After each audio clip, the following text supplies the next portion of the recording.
To say we're living in historic times doesn't even come close to reality.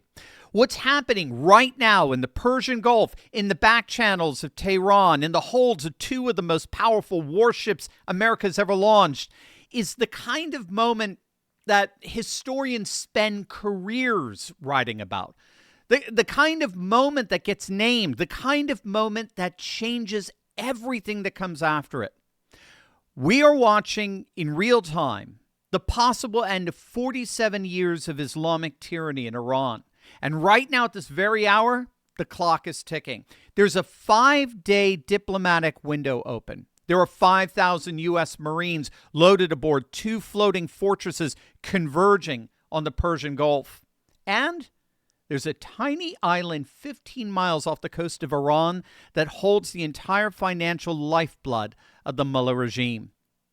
And there's a president who has gone and done what 7 presidents before him refused to even dream of doing. This is not a drill. It's not a news cycle. This is the hinge of history. Hey gang, it's me, Dr. Steve, your Patriot Professor, helping to make sense of the madness with breaking news and analysis you're not going to get anywhere else, so make sure to smack that bell and subscribe button. As many of you know, President Trump has ordered a ceasefire on all energy and electrical targets throughout Iran after what he called, quote, very good and productive conversations with what he considers to be the true leaders in Iran, though he has refused to say who they are for tactical reasons. And so he's ordered the Department of War to postpone all strikes on Iranian power plants and energy infrastructure for a 5-day period. Now, that 5-day deadline for these talks is not coincidental. And that's because as we speak, 5,000 U.S. Marines are converging on the Persian Gulf aboard 2 amphibious-ready groups, the USS Tripoli sailing in from the Indo-Pacific, and the USS Boxer rerouted from the West Coast. Now, these aren't just ships, gang. These are floating fortresses, each packed with F-35B Lightning II jets, MV-22 Osprey tilt-rotor aircraft, Cobra attack helicopters, amphibious assault vehicles, and Marines who've been drilling for exactly this kind of operation for months. And alongside them, reports are now surfacing that the 82nd Airborne Division, America's elite rapid response paratroopers, 3,000 strong, is on heightened alert with flight data showing possible movement toward the Middle East. That's your backup, your reinforcement, your insurance policy that this operation stays limited, decisive, and victorious. And they'll be in the region by this Friday, right when this 5-day deadline ends. So the question on every military analyst's mind right now is, what's the target? The most likely candidate, Kharg Island. It sits about 15 miles off Iran's coast in the northern Persian Gulf. It's roughly a third the size of Manhattan, and it handles nearly all of Iran's oil exports. We're talking 9 of 10 exported barrels, loading up supertankers with as much as 7 million barrels of oil per day. This tiny coral outcrop in the Persian Gulf is the regime's beating economic heart. It's literally their ATM. Without Kharg, the mullahs got no money, and without money, they got no regime. And this is precisely why Trump has his eye on it. Now, here's the genius of what CENTCOM has already done to set the table. Initial U.S. airstrikes have deliberately targeted the island's military defenses, its IRGC drone bases, its air defense networks, its hardened launch sites, while specifically sparing the oil infrastructure itself. Now, think about that strategic calculus for a moment. We didn't blow up the oil terminals, right? We didn't torch the tanker loading facilities. We surgically removed the military threat while leaving the economic prize intact. That's not an accident. That's the setup for a seizure. So here's how the operation could unfold. The 31st and 11th MEUs, that's the Marine Expeditionary Units, they would launch a precision amphibious assault on Kharg. A dozen or more F-35Bs orbit overhead, providing nonstop close air support. Their sensors scanning for any Revolutionary Guard defender or even so much as twitches. Then you have the MV-22 Ospreys rush Marines ashore to seize the airport. That's a critical 1.8-kilometer runway that, once taken, allows heavy equipment and reinforcements to be flown in. Meanwhile, amphibious assault vehicles land Marine recon teams at the oil terminals in the south and the west. And if the beachhead needs reinforcing, that's where the 82nd Airborne drops in. The operation stays limited. It takes the island. It denies the regime its cash. And then it hands the infrastructure to the free people of Iran. And so the obvious question here is, what about Iran's response? Can the regime fight back? That's what we're about to find out. But first, a quick question.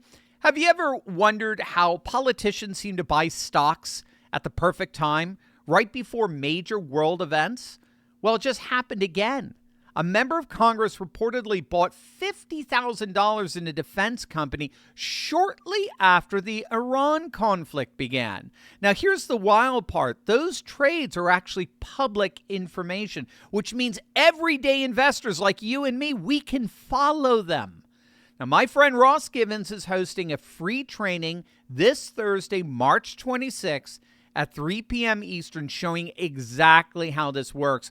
Ross has tracked insider trades for nearly a decade, and some have returned over 1,000%. It's going to be huge, but seats are limited. Click the link below and snag one of the remaining online seats. This is going to change your life, gang. Click that link below right now to grab one of the final seats with me at Ross's free training. You're going to love it. Before U.S. strikes began, Kharg Island was one of the most heavily fortified small territories in the entire Middle East. It had to be. Again, 9 of 10 Iranian barrels of oil were shipped from that island. The massive surgical strikes took out their air defenses, took out their anti-ship missiles. The naval base that was on there was obliterated. Their naval mines were destroyed, the airport control tower, the IRGC command centers, all gone. It was a pretty devastating series of strikes.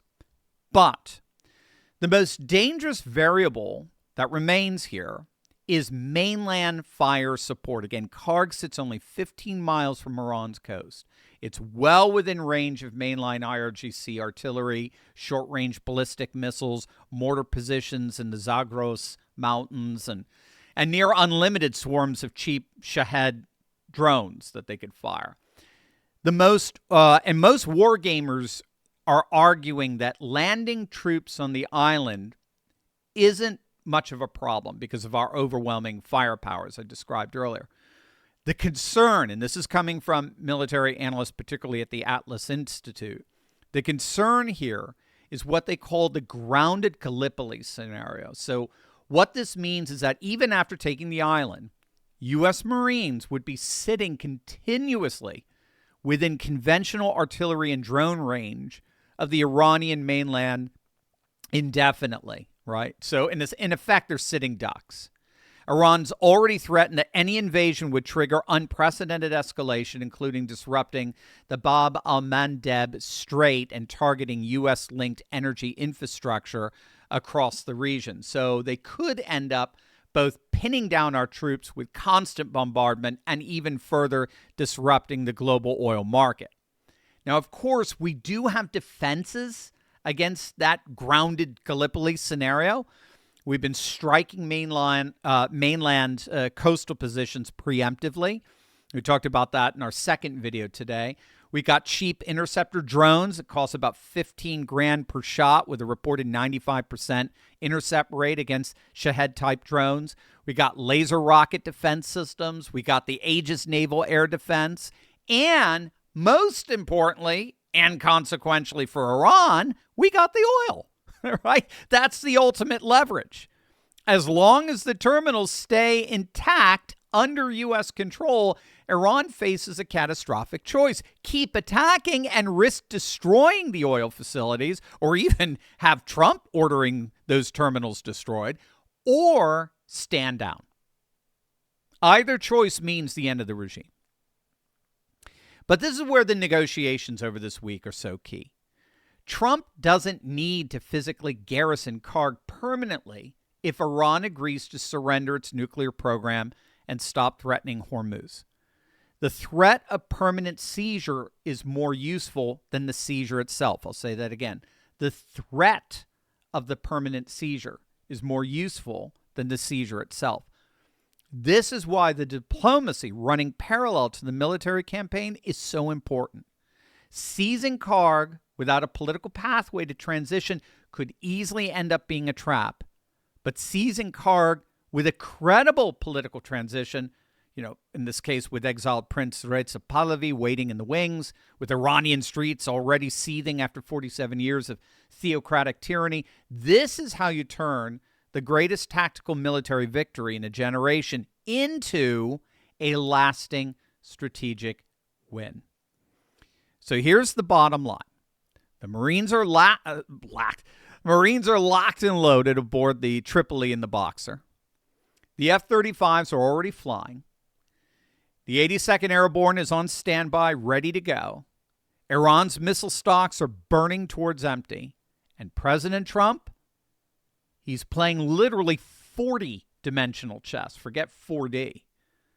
Maximum military pressure, smart diplomatic positioning, a 5-day window for Iran to choose dignity over destruction, and a Marine force sitting just outside the door of Kharg that frankly makes the mullahs an offer they can't refuse.